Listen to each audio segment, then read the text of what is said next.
Warsaw Uprising was a great rebellion of the Polish underground, organized by the Home Army as a part of Operation Tempest against the Nazi German troops who were occupying Warsaw.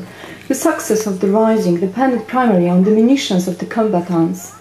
Over 47,000 of insurgents were involved in the fights. They needed arms, ammunition, medicines and food. The Western Allies' aid for the fighting capital has become indispensable in the situation of protracting fights.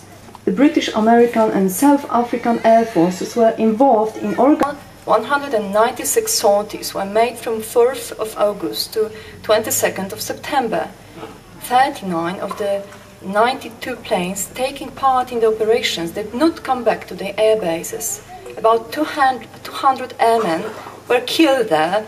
The South African number 31st and number 34th squadrons lost 11 planes and 57 members of air crews. In relation to Józefowie, there is a story of South African Air Force Liberator from the 31st Squadron, led by Captain Jack van Eysen, which crashed in flames at midnight on 14th to 15th August in 1944 near Józefowie. The plane, under the command of Captain Ledwicus Jacobus van Eysen, had been making the flight with assistance to the fighting Warsaw.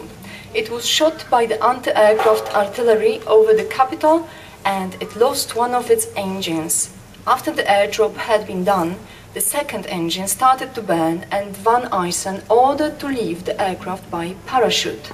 The commander, a navigator, Lieutenant Robert Fitz-Derrick Holliday from South African Air Force, a radioman, Lieutenant Basil Harvey Austin from South African Air Force, and bombardier Flight Sergeant Stuart Litchfield from Royal Air Force, and the gunner Sergeant George Piston from Royal Air Force were survived.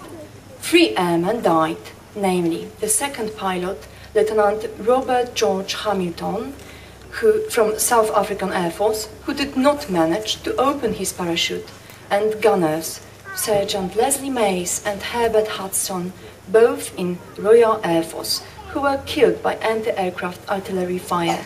Yet, in 1944, the memory of the fallen aviators was commemorated by putting in exact spot of the fall of the aircraft a wooden shrine, which was erected by Mr. Bronisław Kowalski, a Home Army soldier and an inhabitant of our town.